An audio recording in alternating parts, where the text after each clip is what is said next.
बुरा जो देखन मैं चला, बुरा न मिलिया कोय। जो मन खोजा आपना, मुझसे बुरा न कोय। संत कबीरदास जी की कहानी।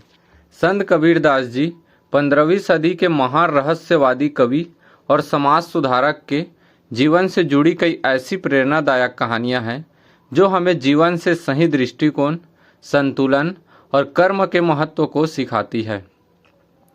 ऐसे ही एक अत्यंत लोकप्रिय और शिक्षाप्रद कहानी, सिर पर पानी का मटका और कबीर की साधना।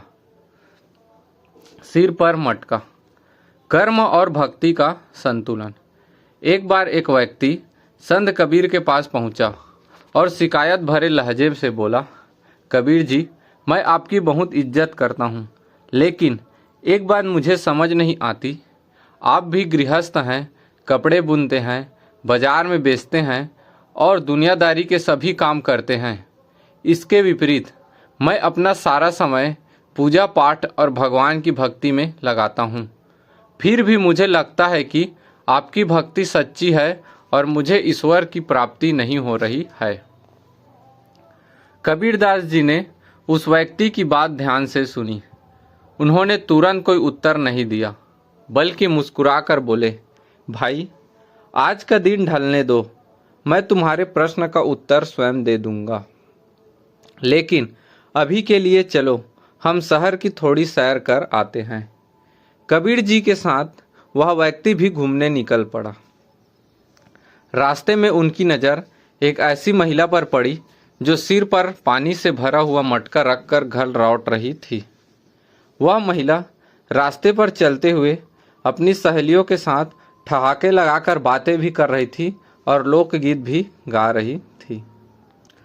सबसे हैरान करने वाली बात यह थी कि उस महिला ने अपने दोनों हाथों से मटके को बिल्कुल नहीं पकड़ा हुआ था, फिर भी मटका उसके सिर पर पूरी तरह से स्थिर था और पानी की एक बूंद भी बाहर नहीं छलक रही थी। यह देखकर कबीर जी ने उस व्यक्ति से पूछा, भाई, उस महिला को ध्यान से देखो, क्या तुम्हें उसके सिर पर रखा मटका हिलता हुआ नजर आ रहा है या उसका पानी छलक रहा है? उस व्यक्ति ने कहा, नहीं कबीर जी, मटका तो एकदम स्थिर है और वह महिला बिना पकड़े ही गीत गाते हुए कितनी मस्ती में जा रही है। कबीर जी ने मुस्कुराते हुए समझाया, बस यही तुम्हारे प्रश्न का उत्तर है। उस महिला का ध्यान बातों में, गीतों में और अपनी सहेलियों में भी है, लेकिन उसका मूल ध्यान और होश पूरी तरह से अपने सिर पर रखे हुए उस पानी के मटके पर टिका हुआ है। ठीक इसी प्रकार मैं भी संसार के सारे काम करता हूँ, व्यापार करता हूँ, परिवार चलाता हूँ, लेकिन मेरा पूरा मन और मेरी चेतना हमेशा उस परमेश्वर के चरणों में लगी रहती है। मनुष्य चाहे जो भी कर्म करे, अगर उसका मन प्रभु में लीन है तो वह हर परिस्थिति में भक्ति कर सकता है।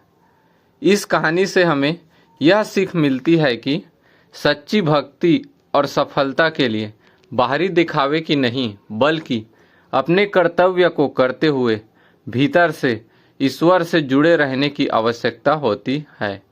जीवन में संसार और अध्यात्म दोनों का संतुलन ही सबसे बड़ा मंत्र है।